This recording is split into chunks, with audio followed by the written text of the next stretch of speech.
Good morning, all. This is Dr. J coming to you live from Long Island, New York.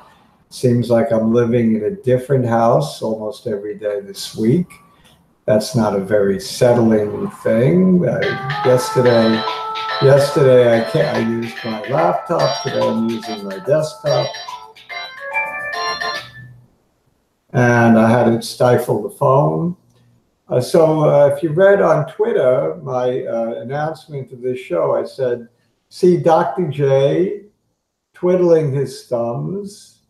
Well, I'm not twiddling my thumbs, but I am twiddling my fingers. And I bet you a lot of you can't do this. Let me know how many of you can actually twiddle your fingers in this manner as fast as this. There's a little trick to it. Some of you learned it, some of you didn't. I think I learned that at age 5. At age 6, I learned about the stock market. And at age 7, I was playing checkers and chess. So something like that anyway. So hopefully I'm better at the markets and chess and checkers than I am at twiddling my fingers, especially since I don't want to go into it, but I used to be a better finger twiddler than I am today. Yesterday, I talked about the Dow. I gave the wrap up of the markets, and I showed a trend line that the Dow was flirting with. I think before we go into today's action with the Dow, it's worth taking just a glance at the video chart that I showed yesterday. And I'm going to just do that using the wonders of technology. I'm going to share screen and just to be able to show that trend line yesterday. So let's see what happens. By the way, we do have a bifurcated market. NASDAQ, the S&P, and the Dow seem to be ignoring each other today, doing their own things. NASDAQ down sharply, Dow up sharply. And I think the S&P averages were somewhere in the middle. So let's take a look anyway. Let's take a look at yesterday's video chart. I drew yesterday this trend line, this upper trend line, connecting the highs in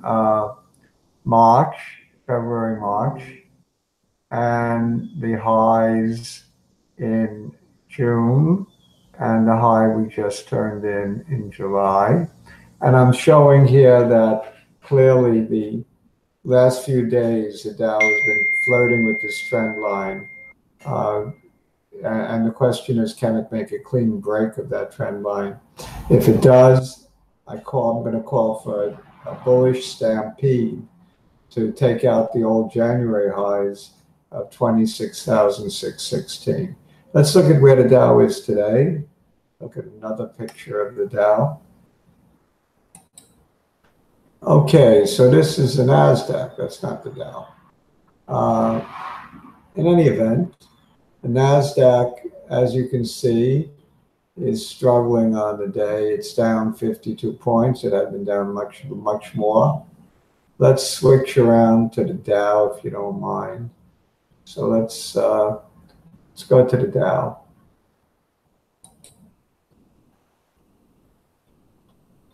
I would like to look at the Dow chart because that is the one flirting with that trend line. A lot of pop-up ads. I'm not advertising AVG, believe me. It's just an annoying pop-up. Not that I dislike AVG, but not advertising it either. Let's go to full screen mode on the Dow. And let's see if we can draw the upper trend line best we can. It's always it's not quite precision, especially when I'm drawing, but I'll do the best I can to draw the trend line. I had 3 touches yesterday on that trend line, and I have basically 2 touches today. Well, just shy on the 18th. That's because I drew it a little too low. As I said, I'm not a perfect line drawer. In any event, we can get the point that today's Dow has clearly jumped way above that trend line, and that's a tremendous sign.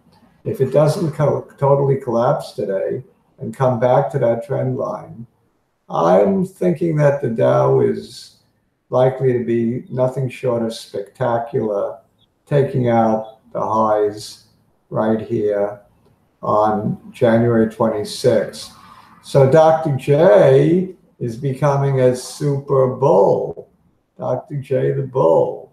You ought to see my Dr. J boxing video. It's on my YouTube channel. Please subscribe to my YouTube channel and tell your friends about Dr. J at 11. Dr. J has turned bullish with this latest breakout. And unless it turns around later today to close at or below the trend line, I'm very impressed with this Dow Jones Industrial Averages. The bifurcation is clear today with the NASDAQ, which we just saw, trading 50 points lower, and the S&P, let's see what the S&P is doing again. I didn't pay too much attention. Let's take a look at the S&P. All right, S&P. S&P is flat on the day, down 3. Dow is up 0.5%, and the NASDAQ is down almost 0.75%. The Russell is actually, the total stock market, NASDAQ, is up 1%. So the tech-heavy NASDAQ 100 is being dragged down, I guess, by Facebook. Let's just check Facebook real quick. For those of you who own the stock, close your eyes. I don't want you to get too upset. I haven't checked it this morning. I know it was off after hours yesterday. 176.76, down almost 20%. That's not good for those who own Facebook to have a 20% haircut in one day. But you know how the market is. It always overreacts to news, to earnings. If the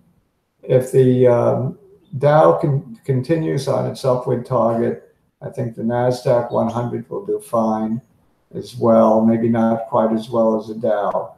But Facebook, I'm not going to be flippant and say it'll come all the way back, but I offhand, not that I follow it, but offhand I would say it's probably a hold here, not a sell.